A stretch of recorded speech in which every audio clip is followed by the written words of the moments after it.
Nós trabalhamos juntos, estamos conversando sobre essa questão de aliens, né, Rogério? ETs.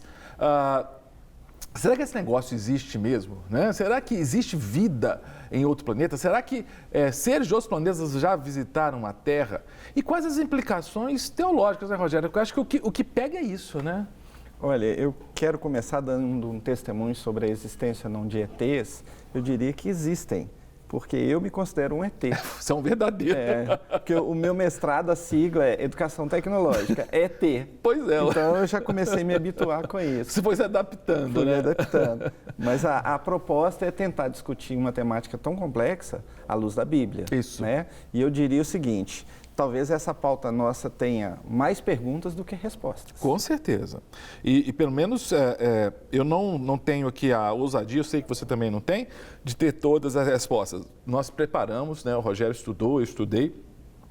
Vamos tentar, com o nosso conhecimento histórico, tecnológico, bíblico, até de conhecimento geral, fazer uma associação entre as informações que a gente tem e os textos bíblicos. Mas, obviamente, não temos aqui a pretensão de sermos exaustivos no assunto. Inclusive, você pode nos ajudar, né, se você já leu algo a respeito. Se você tem perguntas também, mandando no seu WhatsApp para o 31 98402 9756. 31 98402 9756. Faça como já fez, por exemplo, aqui, deixa eu ver aqui, a Francisca, que é de São Domingos do Maranhão, né, que fica perto da capital São Luís, 300 quilômetros de São Luís, né, diz que sempre acompanha os nossos programas. Eu quero agradecer a Francisca e a todos vocês que estão assistindo. E se quiserem mandar perguntas, podem mandar. Essa questão de falar de ET, falar de alien, falar sobre vida fora do planeta Terra, é uma questão importante. Para pensar. E aí, Rogério, vamos pensar juntos aqui. Se existe vida fora do planeta Terra, vem uma questão. A Terra deixa de ser o centro do universo, da perspectiva, não estou falando da perspectiva cosmológica, mas estou falando da perspectiva de referência para Deus? Olha, essa é uma pergunta muito importante, porque nós temos uma particularidade. A religião cristã, o cristianismo, é o único caso, pelo menos dos que eu conheço, que eu posso elencar aqui, na qual Deus se fez homem. Outras religiões teriam tremenda facilidade em absorver eventuais manifestações de vida em outros planetas. Mas para nós cristãos, nós temos que nos perguntar o seguinte: existiria um segundo Éden? Existiria uma segunda queda? Porque o Éden, inclusive, ele é descrito geograficamente entre o rio Tigre e o Eufrates, não é isso? Necessariamente foi aqui no planeta Terra. E as implicações físicas dele dizem que ele estava fisicamente aqui, ele era cercado, Adão e Eva foram expulsos e passaram a viver ao derredor. Então, a grande preocupação é a seguinte: por que há um interesse tão grande, um investimento tão grande, por que há uma busca tão incessante, ainda que se encontrasse um verme, um ser monocelular, vivo? Isso, na minha opinião, traria muito forte aquela discussão da criação e da evolução. Sim. Porque se a vida pudesse ter evoluído em outros planetas, muito provavelmente eu poderia supor que ela tivesse evoluído na Terra. Mas o que nós cremos é uma criação extraordinária. A Bíblia narra isso. Agora, o que é interessante é que mesmo a narrativa bíblica traz para a gente algumas reflexões importantes. Quais seriam? Por exemplo, Bereshit, Bara, Elohim. Vamos começar do início, né? No princípio, criou Deus o céu, os céus e a terra. Você vê que nitidamente há aqui já uma possibilidade de você pensar numa dicotomia entre uma estrutura celestial, uma estrutura na qual poderíamos imaginar seres viventes, que a Bíblia narra, talvez os mais comuns sejam os anjos, e uma outra esfera mais limitada, que é a nossa, é a esfera do ser humano, é a esfera física. Então, na minha percepção, há espaço para você imaginar a existência de uma multiplicidade de querubins, serafins, que não estão na nossa esfera de percepção. Que não são criados, são criaturas, mas não são seres humanos. E não estão colocados fisicamente na Terra. E com isso abre a possibilidade de uma série de reflexões. eu aprendi com um sábio, né, um mestre Jedi, a etimologia da palavra alienígena. Vem do latim, aquilo que é de fora, que é estranho. Um alienígena, então, por definição, é algo de fora.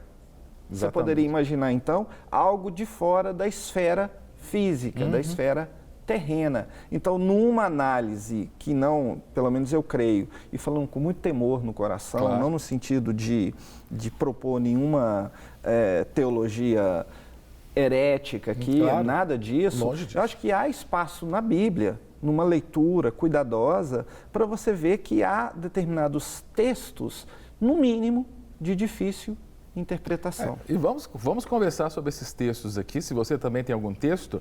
Nós estamos falando, então, desses seres, mencionamos aqui, por exemplo, anjos, né? Que não são humanos. Não. Né? E são seres que a gente vê relatos deles na Bíblia. Inclusive, o professor Rogério falando de Jedi e tudo, assim, as trocas de mensagem com o professor Rogério são ótimas, né?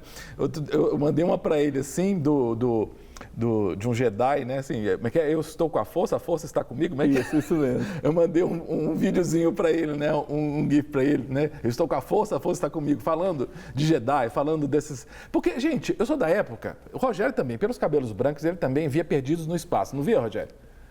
Perdidos no Espaço. Eu fui sócio fundador do fã-clube. Do Dr. Smith. Porque era uma coisa meio assim, gente, era uma nave que ficava perdida, vagando pelo espaço, aí pousava num lugar, apareciam uns bichos estranhos. Da época do National Kid, o pessoal mais velho vai lembrar. Você lembra do National Kid? Lembro. Dos Incas venusianos? Sim. Gente, tinha uns seres extraterrestres que eram os Incas venusianos. Quer dizer, Inca em Vênus. Cara, é surreal um negócio desse. Agora eu fico pensando nessa questão, por que tinha uns Incas venusianos? Se você vai ver os Incas, o Império Inca, que foi aqui na América, o desenvolvimento do Império Inca, que foi no Peru, mas os maias, os astecas no México, tem muita semelhança com o Império Babilônico, por exemplo. As construções, os zigurates, as pirâmides, isso tem alguma coisa estranha, não tem? E eles, teoricamente, não tiveram nenhuma relação. Sim. Um povo não sabia da existência do outro povo. Bom, para colocar pilha, já foram encontrados pirâmides na floresta amazônica e agora há indícios da existência de pirâmides no continente gelado da Antártida. Olha, isso eu não sabia, não. Que loucura. Só para lembrar, gente, a Torre de Babel era uma pirâmide. A Torre de Babel era uma pirâmide. Chamava-se, na epopeia de Gilgamesh, que é uma epopeia babilônica, chamava-se zigurates, essas pirâmides. Muitas perguntas estão chegando e posso deixar eu, Rogério, que eu ficar 3 horas conversando aqui, porque assunto não falta. Mas aqui tem uma pessoa mandando mensagem. Eu peço, mande o seu nome, por favor, não é? E a sua cidade, ou tá dizendo que está assistindo o programa, está gostando demais, deixa eu ver aqui. Eu não consigo nem ver o telefone, porque já está chegando mensagem. Código de área 33, eu sei que é Minas, mas não sei qual que é a cidade. Manda, por favor, tá? O seu nome e a sua cidade, para eu poder dar crédito. Bombando aqui, chegando muitas mensagens. A Camila, de Nova Contagem, ela fala assim, então se extraterrestre significa fora da Terra, os anjos não são da Terra. Sim. Que você concorda? Eu gostei da... Camila, eu acho que você tem razão. O anjo é um ET. Camila foi muito perspicaz. A teoria com a qual eu trabalho, pelo menos essa é a minha interpretação, é que essas manifestações de aliens, de alienígenas, por exemplo, esse negócio de Grey, de reptilianos, eu vejo com muito ceticismo. Mas há, sim, relatos e que podem ser percebidos como algum tipo de relacionamento entre seres de fora da Terra, anjos, e nós temos que entender que existem 2 tipos de anjos. Aqueles que servem ao Senhor e aqueles que são rebeldes. Exatamente. E existem marcas, existem possibilidades de doenças físicas, mentais, emocionais e espirituais que se manifestam depois disso que se chama abdução. O que seria uma abdução? É um arremedo do arrebatamento. Então, você já pode parar para pensar que é o seguinte, tudo aquilo que Deus faz com primazia, O adversário, o acusador, ele tenta imitar, só que de uma forma negativa, pejorativa, maléfica. Então, sim, a minha interpretação é que a gente poderia olhar para isso e, escatologicamente falando, a Bíblia nos dá possibilidades, é uma linguagem figurativa, complexa, sim, mas ela cita, por exemplo, manifestações de escorpiões ou de rãs, que definitivamente não são seres da nossa natureza cotidiana. Não é um anfíbio? Não é. São seres espirituais. Perfeito. Vamos, se você tá achando assim, não, esse papo desses dois está muito doido, gente séria. Não, primeiro que nós somos sérios, nós somos professores. Ele tem mestrado em ET, educação tecnológica. É sério, o mestrado dele é educação tecnológica. Inclusive, eu trabalhei lá no mestrado do Cefet, né, em ET, por isso que eu sou meio ET também. Mas, por exemplo, gente muito séria também do Vaticano. Vamos ver, olha que interessante o que saiu, parece que é no portal G1. Vamos ver essa imagem aí. Olha só, astrônomo do Vaticano afirma, na página Ciência e Saúde do portal G1, não estamos atrás de alienígenas para evangelizá-los. A igreja patrocina padres astrônomos em observatórios nos Estados Unidos que buscam outros planetas habitáveis. Mas essas pesquisas são confiáveis? Quer dizer, é interessante, o Vaticano é uma entidade extremamente séria. Você pode até discordar, né? Nós somos cristãos evangélicos, às vezes temos um ranço com a igreja romana, que eu particularmente acho que é desnecessário isso, né? Nós viemos da igreja romana, mas é uma instituição séria. E se eles estão pesquisando, é porque eles imaginam, e os astrônomos imaginam isso, não estou falando de astrólogo, não, estou falando de astrônomo. Será que existe um planeta com condições de existir vida do jeito que nós entendemos vida, com ar, com água? Não é? Agora, a brincadeira foi essa, não é para evangelizar. A gente não está querendo achar um outro ser, nós estamos querendo achar um outro local, caso esse nosso planeta se degrade, para a gente mudar, né? E é muito interessante isso, porque já existem pesquisas, não só do Vaticano, mas da Europa, da China, que descobriram vários exoplanetas. São planetas fora do nosso sistema solar. Uhum. E é muito interessante até como eles descobrem esse planeta, né? Porque você não consegue, nós não temos tecnologia para visualizar esse planeta. Nós conseguimos visualizar a estrela. Então, quando o chamado trânsito planetário, um planeta minúsculo, passa na frente da estrela, a claridade daquela estrela oscila, ela cai um pouco. Então, a partir daí, eles conseguem deduzir o tamanho, a órbita daquele planeta, e até hoje nenhum planeta das dezenas que foram encontrados preenche todas as características que o planeta Terra tem. Ele está à distância correta do Sol, ele tem a Lua, ele tem a atmosfera, ele tem água líquida, ele tem gravidade, ou seja, é um conjunto de fatores tão peculiar que você não pode imaginar que eles podem ter ocorrido aleatoriamente. Você poderia me dizer o seguinte, não, mas você está invertendo o raciocínio. A vida se desenvolveu aqui, se aproveitando dessas características peculiares. Seria a evolução. Mas a nossa crença é que foi criado um local propício para o ser humano, para a vida humana. Perfeito. Olha, tem gente mandando mensagem. Ô, gente, por favor, fala o nome e a cidade, porque eu estou tendo que fazer um curso um curso de aprofundamento de códigos de área de telefone. Por exemplo, 84, Rogério. Vênus. Hoje ele está extraterrestre. 84 eu acho que é Pernambuco. Não é tão longe. Não sei se é Recife, não é tão longe não. Né? Não sei se é Recife 84, mas muito legal. A pessoa fala assim, oiê, tô assistindo a Rede Super, mega legal o seu programa, muito obrigado. Manda seu nome, né, e a sua cidade para eu saber.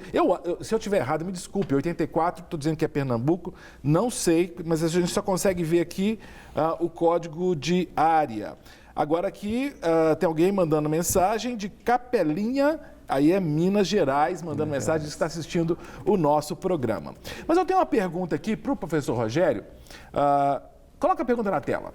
Será que há base bíblica para ficar falando de a vida em outros planetas? Nós estamos vendo ali um astronauta que está na Lua. Né? A Lua não é um planeta. Né? E o astronauta é um ser humano que foi colocado lá. Né? O Neil Armstrong foi o primeiro que pisou. Como é que ele falou?